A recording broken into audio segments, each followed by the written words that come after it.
Welcome students. 10th class constructions exercise 11.1. For first question. Question number 1 say draw a line segment of length 7.6 centimeter and divide it in the ratio 5:8. Measure the two parts. Give the justification of the constructions. यहाँ हमने ये देखना है कि हमारे पास एक line 7.6 centimetre की है और जिसे हमने डिवाइड करना है, इस प्रकार से डिवाइड करना है कि वो उनका फर्स्ट और सेकंड पार्ट का जो बीच का रेशियो है वो 5:8 हो जाए।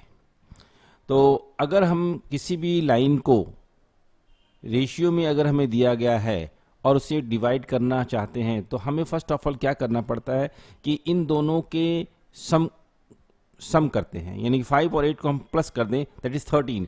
अगर ए बी को 13 इक्वली पार्ट में डिवाइड कर दिया जाए तो फर्स्ट 5 पार्ट्स जो होंगे वो और लास्ट के जो 8 पार्ट्स होंगे उनको हम अलग अलग कर पाएंगे। लेकिन हम इसे कैसे कंस्ट्रक्ट करें, क्योंकि डायरेक्ट हम मैथ्स यूज नहीं कर सकते, हमें कंस्ट्रक्शन करनी होती है। Now see the constructions and step. तो सबसे पहले हम इसका स्टेप नंबर 1 देखते हैं। Draw line segment of length 7.6 centimetre. तो टेक अ स्केल और हमने यहाँ पर एक 7.6 सेंटीमीटर की एक लेंथ लाइन सेगमेंट ड्रॉ कर दी है, जिसका हमने नाम पर्टिकुलर रख दिया A B. So A B is a line segment जिसकी लेंथ 7.6 सेंटीमीटर है, राइट। नाउ अब इसे हमें डिवाइड करना है, तो डिवाइड करने के लिए हम इसमें कुछ कंस्ट्रक्ट करते हैं और इसमें सबसे सेकेंड नंबर पे स्टेप में हम एक रे ए एक्स बनाते हैं जो लाइन सेगमेंट ए बी के साथ में। अब प्रश्न ये उठता है कि हम ये एक्यूट एंगल का जो रे है क्यों बनाते हैं। इस प्रकार से हम एक लाइन एक्यूट एंगल बनाते हैं।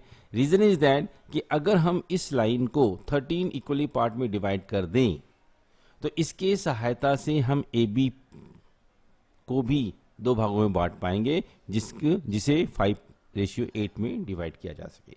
सो हमने एक यहाँ पर ए एक्स रे ड्रॉ करी है। एक्यूट एंगल का मतलब जो 90 डिग्री से कम हो उसे एक्यूट एंगल कहते हैं। नाउ अब हमने स्टेप 3 में ए एक्स जो लाइन हमें अभी रे बनाई है इसे इक्वली पार्ट्स में हमने डिवाइड करना है। और कितने इक्वली पार्ट्स में? 13 में, क्योंकि हमें रेशियो दिया गया था 5:8। 5 + 8 दैट इज 13।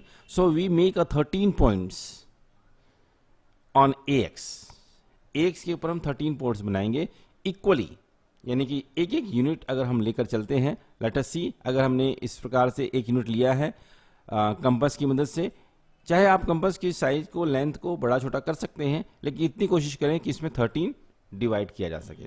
तो ये एक पॉइंट हो गया।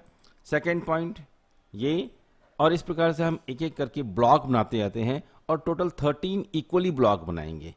और 13 इक्वली ब्लॉक को बनाने के बाद इसका हम पर्टिकुलर कोई नेम लिख देते हैं जिसे हमें समझ में आ जाए कि हमने इसे इक्वली डिवाइड किया है। तो लेट अस सी A1, A2, A3 और A11, 12 and 13।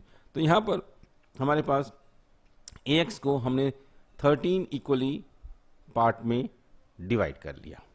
Now fourth step, join BA3, इसे हमने ज्वाइन कर दिया। तो this is a part of construction जिसकी मदद से हमने 7.6 को 5:8 में डिवाइड करना है। नाउ थिंक इज दैट, यहां पर सोचने वाली ये बात है कि ये जो रेशियो दिया गया है इस पर हम थोड़े कॉन्सेंट्रेट करें। नाउ सी दैट कि 5A5 पॉइंट जो है ये इंपॉर्टेंट है, क्योंकि फर्स्ट A से लेकर A5 तक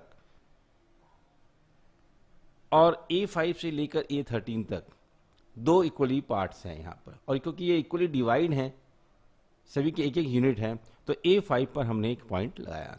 नाउ A5 पर हमने एक पैरेलल लाइन खींचनी है, जो पैरेलल लाइन A13B के इक्वल हो। So through a point A5 draw a line parallel A5 intersecting AB at point C. तो A5 पर हमने एक लाइन ड्रॉ करनी है जो पैरेलल होगी, राइट। नाउ अब हम देख रहे हैं यहां पर AB को वो C पर काटेगी। सो पैरेलल लाइन बनाने के लिए हमें करना क्या पड़ता है? अगर A13B के पैरेलल एक लाइन अगर हम बनाना चाहते हैं तो सबसे पहले क्या किया हमने, यहां पर एक आर्क बनाया और ये आर्क हमने एक A5 पॉइंट पे बनाया। रीजन इज दैट क्योंकि हमने A5 पर एक लाइन बनानी है जो A13B के पैरेलल बने, जो AB को C पर पॉइंट पर इंटरसेक्ट करे।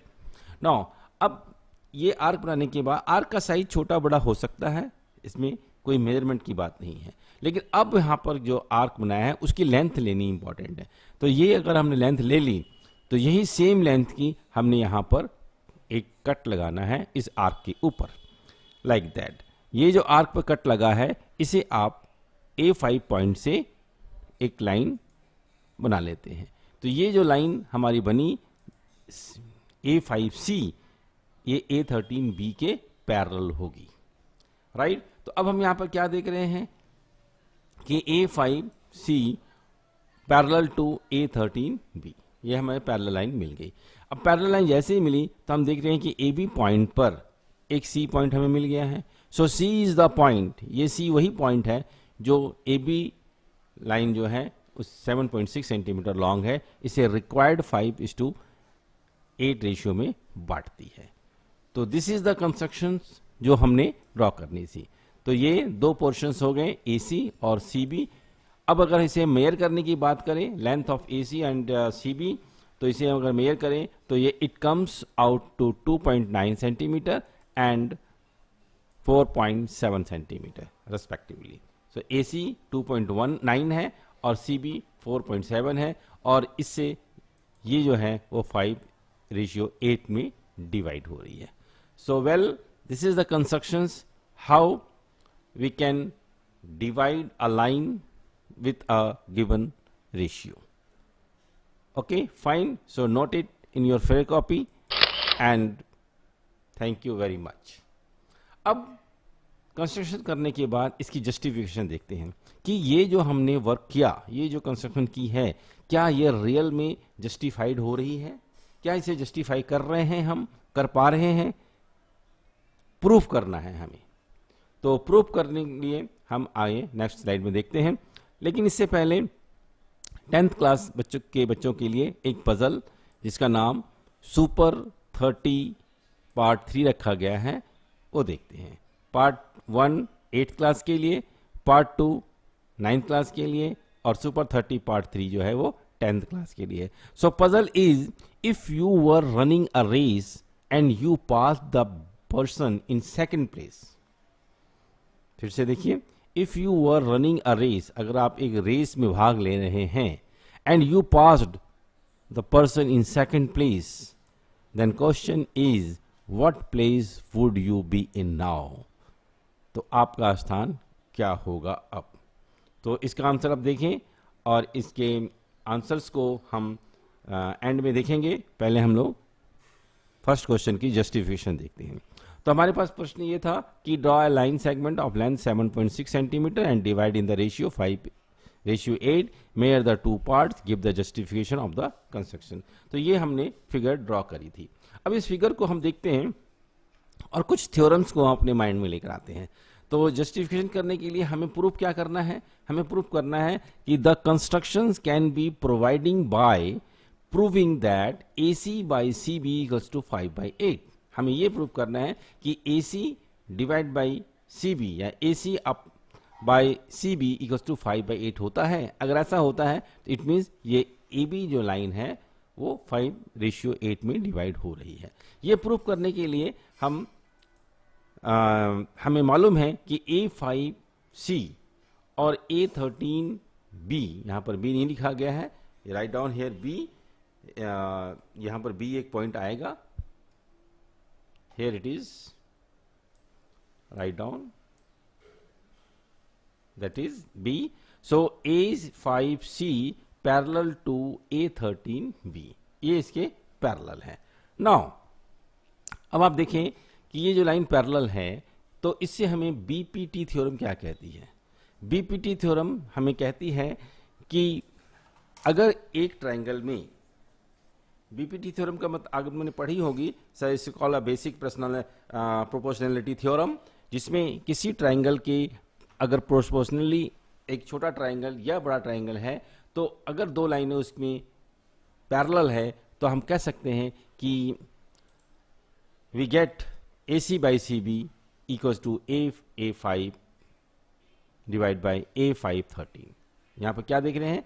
AC by CB equals to A5 by A5 A13। ये बीपीटी थ्योरम कहती है। नाउ इसे हम इक्वेशन नंबर 1 लिख देते हैं। Now second, from the figure, अगर हम फिगर को देखें तो हम फिगर से क्या प्राप्त कर रहे हैं? फिगर में हम देख रहे हैं कि A1 से लेकर A13 तक ये इक्वली 13 पार्ट में डिवाइड है। अगर ये इक्वली 13 पार्ट में डिवाइड है तो हम यहां पर कह सकते हैं कि A से लेकर A5 तक 5 इक्वली पार्ट में डिवाइड है, और A5 से लेकर A13 तक 8 इक्वली पार्ट में डिवाइड है। तो अगर हम इसे देयरफॉर हम इस प्रकार लिख सकते हैं कि A5 by A5 A13 equals to 5/8, क्योंकि ये 13 पॉइंट्स में डिवाइड है, 13 इक्वली ब्लॉक हैं बने हुए इसके, right. So A5 by A5 13 equals to 5/8। This is a second equation. अब अगर हम फर्स्ट इक्वेशन और सेकेंड इक्वेशन को देखें तो दोनों में हमारे पास A5 और A5 A13 आ रहा है। तो इससे हम कंपेयरिंग कर लेते हैं अगर इक्वेशंस को 1 और 2 को, तो हमें क्या प्राप्त होता है? हमें प्राप्त होता है कि AC बाई CB जो है वो 5/8 है, और यही हमने प्रूव करना था। So this justify the construction, right. So इस प्रकार से आप इस जस्टिफिकेशन को देखेंगे और अपने फेयर कॉपी पे नोट करेंगे। So thank you very much. और जाने से पहले आपको सुपर 30 पार्ट 3 जो पजल है उसका सॉल्यूशंस भी आपको बताते हैं। हमारे पास प्रश्न था कि if you were running a race and you pass the person in second place, what place would you be in now? Very simple, very easy. Answer is you are in second place. Why? Because अगर आप run एक रेस में भाग ले रहे हैं, अगर आपने सेकंड जो पर्सन आ रहा है उसको क्रॉस किया है, फर्स्ट को क्रॉस नहीं किया आपने, सेकंड वाले को क्रॉस किया, इट मींस आप सेकंड में पहुंच गए हैं, फर्स्ट वाला एज इट इज ही है। तो इसका मतलब अगर रनिंग कर रहे हैं रेस में और अगर सेकंड पर्सन वाले को आपने क्रॉस कर लिया है तो आप सेकंड प्लेस पे रहेंगे। होपफुली मैं समझता हूं कि शायद सभी ने ये क्वेश्चन पजल कर लिया होगा, फिर भी आप इसे नोट कर सकते हैं। Thank you very much.